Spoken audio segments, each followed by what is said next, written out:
I'm back with Total Extreme Wrestling 2020, booking the final War from May of 2001. So let's run the show and let's see how things go.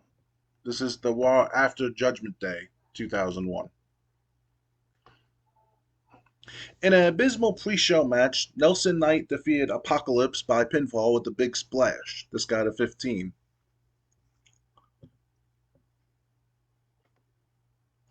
In an abysmal pre-show match, Molly Holly defeated Natty Neidhart by pinfall at the Molly Go Round. This got a 28. In an abysmal pre-show match, Chavo Guerrero Jr. defeated Johnny Devine by pinfall. This got a 30. Now it's time for the actual show. So No Chance plays on the system, PA system, as Vince McMahon stomps angrily down the ramp and into the ring with a scowl on his face. And Vince goes, "All right, cut my music. I'm not very happy, and it has to do with this fax I got from the board of directors a few hours ago. So you people know what it says. Allow me to read it to what it says to you people. The WWF has introduced a ranking system named the Power 25. This will include WWF wrestlers, WCW wrestlers, and wrestlers you normally see only on Sunday Night Heat. This ranking system will be exclusively for determining number one contender matches. Stone Cold Steve Austin, who retained his WWF Championship last night at Judgment Day, will find out who he will defend his championship against at King of the Ring. The match to determine the number one contender will be The Undertaker taking on Rhino. So Shane McMahon's music hits, and he's comes down the ramp, and Shane goes, "Forgive my interruption, but I'm actually not out here just to annoy you, Vince. I do have some news regarding the King of the Ring. I heard from Booker T's doctors earlier today, and he will be cleared to return to the in-ring action next week. Now, looking at the Power 25, I see after your guys, which already hold two championships, the next two guys are Kane and Bubba Ray Dudley. What if Kane takes on Bubba Ray Dudley tonight, with the winner getting a shot at Booker T's WCW championship?" Vince McMahon thinks about it. The angry scowl has disappeared. Vince is actually in thought, and Vince goes, "Shane, I actually like that idea." And Shane goes, "Well, I have another idea. What if the winner of the King of the Ring gets to decide which championship they want to take on or go after at SummerSlam?" And Vince thinks about it again, and he's like, "I accept that provision." And Shane McMahon's music then just comes on as Shane's going up the ramp, and Vince is suddenly in thought, like, "Wait a minute, what was that all about? What was Shane really aiming at? What did Vince just accept that seemed innocent on the surface?" And this got a 56, but keep in mind this is in Calgary, Alberta, so if the ratings are a little lower than you would expect them to, that's why. In a bout that had decent reaction from the crowd but terrible wrestling, Farouk defeated Buff Bagwell by pinfall with the Dominator. Farouk wins the WWF European Championship. So the European Championship came back to the WWF, and this got a 59. So Steven Richards is backstage with Ivory, and Steven Richards goes, "Ladies and gentlemen, if you happen to miss Judgment Day, then you missed another time the right to censor backed up what they said when Ivory defeated Trish Stratus. Trish, you can continue to fight us as much as you want, but you cannot defeat what is righteous. Right makes might, and the right to censor are on the right side of history. We can end this all now, and you can just make it easy on yourself. However, if you continue to fight against the right to censor and degrade yourself in the process, then the right to censor will have to continue to show you the error in your ways. But remember, we do this out of love. That will not stop us from showing tough love when it is required." And this got a 33. Yes, Ivory defeated Trish Stratus at Judgment Day, but with interference from Steven Richards. So Regal is backstage. He goes, "I don't believe how I have been besmirched. I didn't show up on the new rankings in the top 25, and I'm not included in the King of the Ring tournament. How could you have an event as honorable as King of the Ring and someone that comes from a country run by a queen not be allowed to enter the tournament, but some hopefuls who haven't paid their dues yet get in? That is insulting. So I'm going out to the ring on WWF SmackDown. I don't care what roster you are a part of.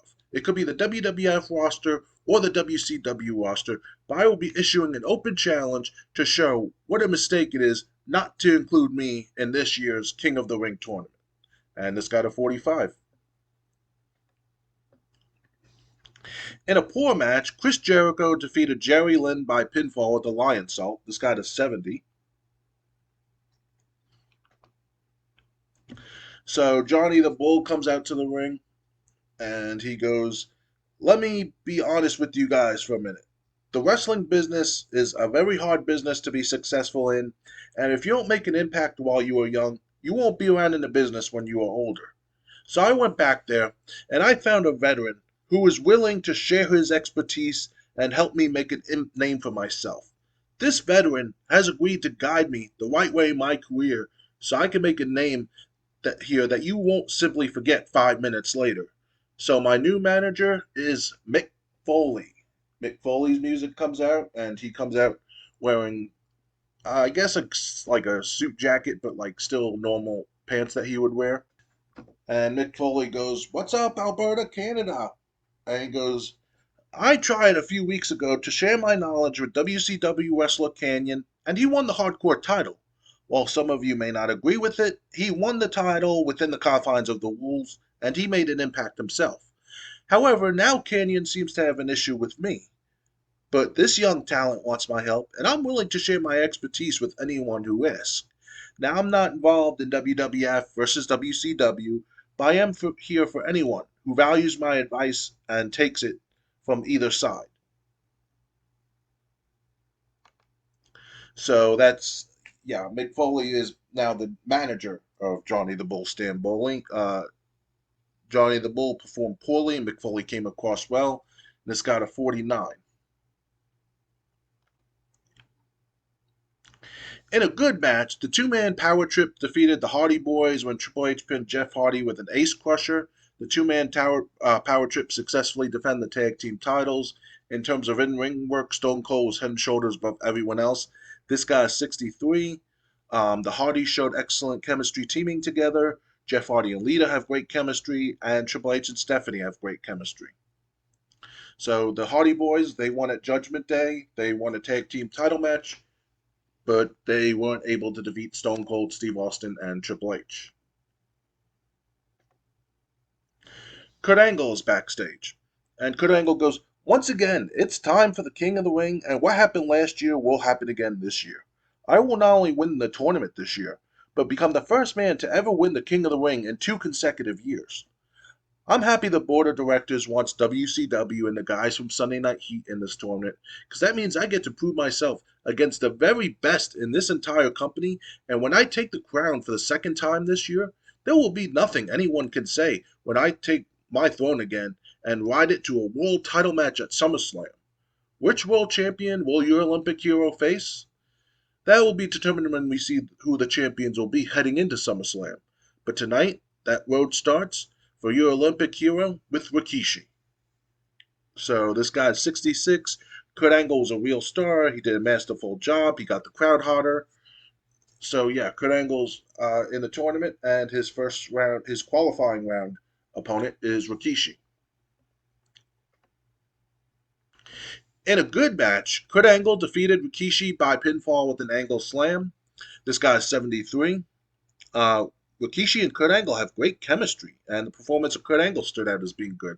I didn't expect Rikishi and Angle to have this good of a match, but then again, I didn't expect Jerry Lynn and Jericho to have such a good match either. So we pan to the audience, and we see Booker T, who was suspended until he was cleared, sitting in the front row, watching Monday Night Raw from the audience, and this got a 52. A music video shown to promote Kane. This got a 68. In a decent match, Kane defeated Bubba Ray Dudley by pinfall with a chokeslam. and this got a 61. So it will be Booker T and Kane at King of the Ring for the WCW World Championship. So backstage, Edge and Christian attack Diamond Dallas Page. They leave him down and out from a 2-on-1 attack. This got a 46. A video plays hyping the main event, which is The Undertaker and taking on Rhino. This guy's 62. In a decent match, The Undertaker defeated Rhino by pinfall with the Tombstone. So Stone Cold will have to defend his title against The Undertaker at King of the Ring. This guy's 77. Um, so what was the final grade for the show overall? 65. Gained popularity in 4, lost popularity in 33. Not enough interesting stories going on, which is really hurting that grade. Wherever. I did add new stories. Regal, that open challenges is going to be part of a storyline. I'm not going to spoil who it is. Edge and Christian against DDP. I got Booker T storyline going on since he'll have to take on Kane now. Um, so I do have a lot of things going on. Also, I do want to go over the backstage segments that happened on Raw before I started recording. Johnny Ace got a stern warning about his selfish behavior. Nothing resulted from it. Rikishi was suspended for a month after being obnoxious and beating up Rhino. Rikishi and The Rock were unhappy about the suspension. Jack Doan and Charlie Robinson went to wrestler court with The Undertaker. He found them both guilty and had small positive impacts on both referees. And then Mick Foley has taken Johnny the Bull under his wing as a protege. That's why I had Johnny the Bull introducing Mick Foley as his manager. Now let's see what's going on here. Raw got a 2.12. Drug test. Gerald Briscoe says Edge is a star in the making. The kid can make us some serious money in the future. And Chris Benoit has fully recovered from injury. So that was Monday Night Raw. The next video will be Sunday Night Heat for week 4 of May, the final episode of Heat for the month of May. Excuse me. Until then, peace out, everyone.